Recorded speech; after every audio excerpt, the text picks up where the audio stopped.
Jeudi 23 juin 2022, l'espérance de la terre promise. Le texte à mémoriser cette semaine se trouve dans Genèse, chapitre 47, verset 27. Israël habita dans le pays d'Égypte, dans le pays de Gozan. Ils eurent des possessions, ils furent féconds et multiplièrent beaucoup. La conclusion du livre de la Genèse est faite de 3 événements pleins d'espoir. Lisons cela dans Genèse chapitre 49, verset 29 jusqu'au chapitre 50, jusqu'à la fin du livre de la Genèse. Puis il leur donna cet ordre. Je vais être recueilli auprès de mon peuple. Enterrez-moi avec mes pères dans la caverne qui est au champ des fonds, le Hétien, dans la caverne du champ de Macpéla, vis-à-vis de Mamré, dans le pays de Canaan. C'est le champ qu'Abraham a acheté d'Éphron, le Hétien, comme propriété sépulcrale. Là, on a enterré Abraham et Sarah, sa femme. Là, on a enterré Isaac et Rebecca, sa femme. Et là, j'ai enterré Léa. Le champ et la caverne qui s'y trouvent ont été achetés des fils de Heth. Lorsque Jacob eut achevé de donner ses ordres à ses fils, il retira ses pieds dans le lit, il expira et fut recueilli auprès de son peuple. Joseph se jeta sur le visage de son père, pleura sur lui et le baisa. Il ordonna aux médecins à son service d'embaumer son père, et les médecins embaumèrent Israël. 40 jours s'écoulèrent ainsi. Ils furent employés à l'embaumer, et les Égyptiens le pleurèrent 70 jours. Quand les jours du deuil furent passés, Joseph s'adressa aux gens de la maison de Pharaon et leur dit : « Si j'ai trouvé grâce à vos yeux, rapportez, je vous prie, à Pharaon ce que je vous dis. Mon père m'a fait jurer en disant : voici, je vais mourir. Tu m'enterreras dans le sépulcre que je me suis acheté au pays de Canaan. Je voudrais donc y monter pour enterrer mon père, et je reviendrai. Pharaon répondit : monte et enterre ton père, comme il te l'a fait jurer. Joseph monta pour enterrer son père. Avec lui montèrent tous les serviteurs de Pharaon, anciens de sa maison, tous les anciens du pays d'Égypte, toute la maison de Joseph, ses frères et la maison de son père. On ne laissa dans le pays de Gozan que les enfants, les brebis et les bœufs. Il y avait encore avec Joseph des chars et des cavaliers, en sorte que le cortège était très nombreux. Arrivés à l'ère d'Atha, qui est au-delà du Jourdain, ils firent entendre de grandes et profondes lamentations. Et Joseph fit en l'honneur de son père un deuil de 7 jours. Les habitants du pays, les Cananéens, furent témoins de ce deuil dans l'ère d'Atha, et ils dirent : voilà un grand deuil parmi les Égyptiens. C'est pourquoi l'on a donné le nom d'Abel Mitsayim à cette terre qui est au-delà du Jourdain. C'est ainsi que les fils de Jacob exécutèrent les ordres de leur père.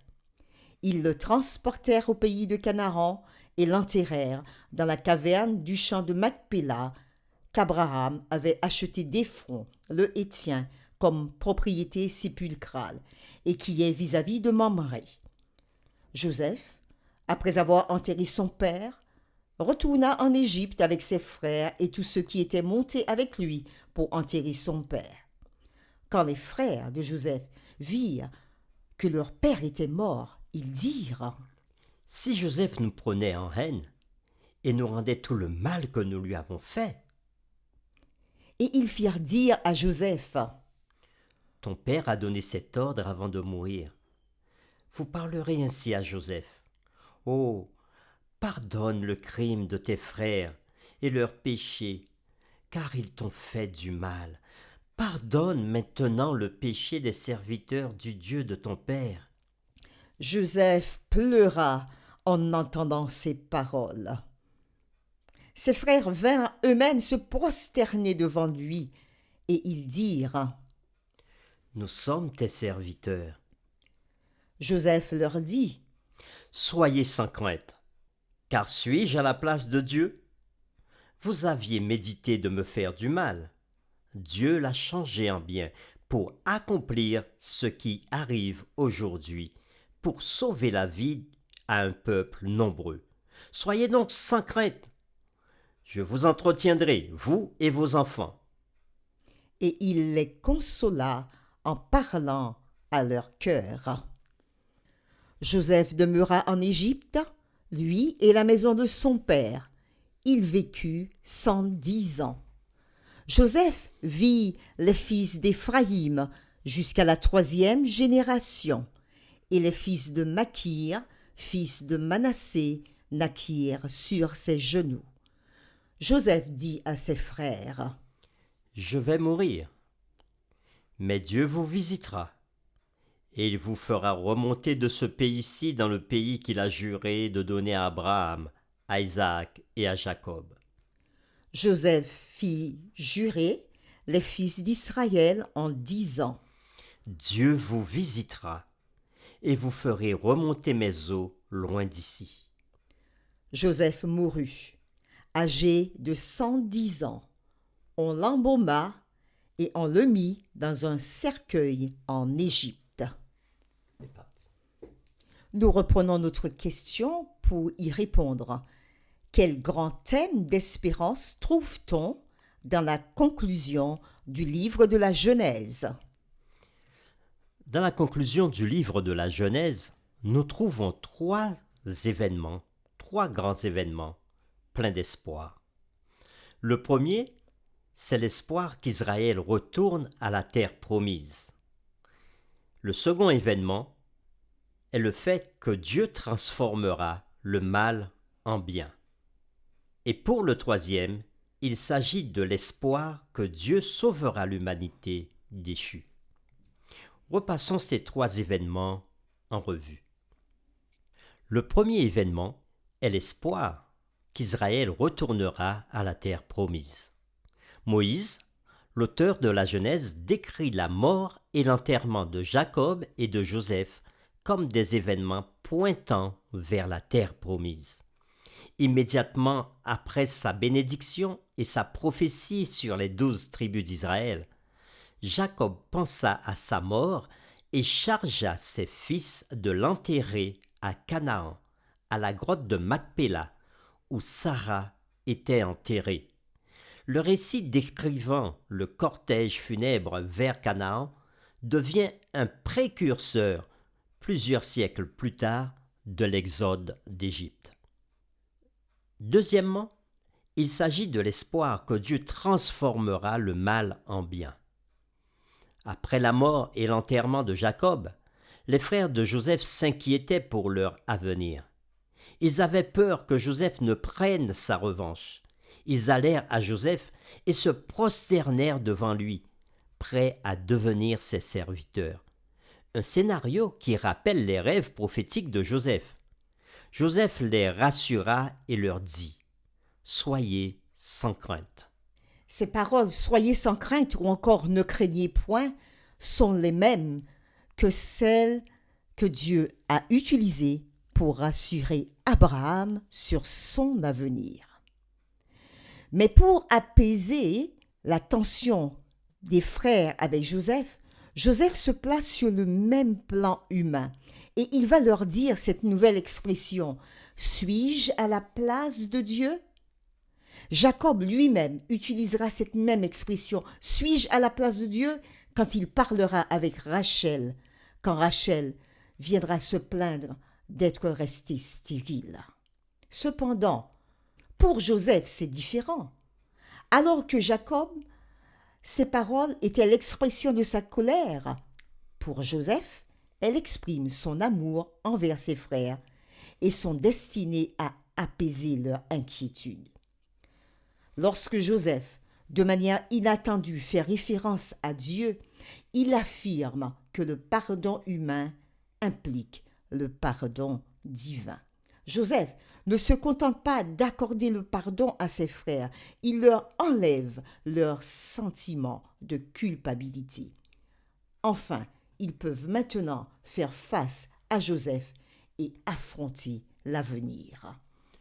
Parce qu'ils avaient médité de lui faire du mal, Dieu l'a changé en bien et a tourné les cours des événements vers le salut. C'est-à-dire que, même malgré tant d'échecs humains, la providence de Dieu l'emportera toujours.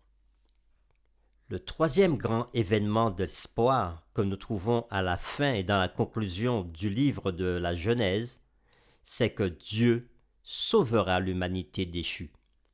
L'histoire de la mort de Joseph dans ces derniers versets de la Genèse porte sur plus de choses que la mort de Joseph. Étrangement, Joseph n'avait pas donné l'ordre de faire enterrer ses os. En effet, alors que le texte mentionne une tombe pour Jacob, mais pas de cercueil, pour Joseph, le texte mentionne un cercueil, mais pas de tombe. Joseph a été embaumé et n'était pas enterré à cause de son espérance de la terre promise. Ainsi, Joseph ne demande pas que ses os soient enterrés à sa mort. Il veut que ses os soient transportés en Canaan avec tout le peuple d'Israël. En attendant, il est mis dans un cercueil en Égypte. En fin de compte, l'espérance de la terre promise, Canaan, est un symbole, un précurseur de l'espoir ultime de salut, de restauration, d'une nouvelle Jérusalem, dans un nouveau ciel et une nouvelle terre, l'espoir ultime de nous tous, un espoir rendu certain par la mort de Shiloh. En conclusion, nous voulons vous laisser avec ce texte plein d'espoir d'Apocalypse chapitre 21, les versets 1 à 4. Puis je vis un nouveau ciel et une nouvelle terre, car le premier ciel et la première terre avaient disparu et la mer n'était plus. Et je vis descendre du ciel, d'auprès de Dieu, la ville sainte, la nouvelle Jérusalem, préparée comme une épouse qui s'est parée pour son époux. Et j'entendis du trône une voix forte qui disait : Voici le tabernacle de Dieu avec les hommes. Il habitera avec eux, et ils seront son peuple, et Dieu lui-même sera avec eux. Il essuiera toute larme de leurs yeux, et la mort ne sera plus. Il n'y aura plus ni deuil, ni cri, ni douleur, car les premières choses ont disparu. Après cette lecture, nous voulons vous laisser cette question personnelle. Comment ces versets représentent-ils notre plus grand espoir ? Sans cette promesse, quel espoir avons-nous d'autre que la mort pour mettre fin à tous nos problèmes ? Je vous invite à vous joindre avec nous dans cette prière. Seigneur, comme nous l'avons vu tout au long du livre de la Genèse, depuis l'apparition du péché sur notre planète, les problèmes, la maladie, les conflits, les guerres et les soucis de toutes sortes ne cessent d'augmenter. La mort aussi fait son œuvre. Et alors que les générations se succèdent, le constat est réel. Il y a un temps pour naître et un temps pour mourir. Nous prions pour que chaque jour tu nous donnes l'espérance que toutes ces choses finiront. Tu nous as laissé ces promesses, que tu élimineras le mal de façon totale, que tu sauveras l'humanité déchue et que tu restaureras toute la terre. Donne-nous de placer notre foi dans ses promesses. Au nom de Jésus, le Prince de la paix et le Sauveur de l'humanité. Amen.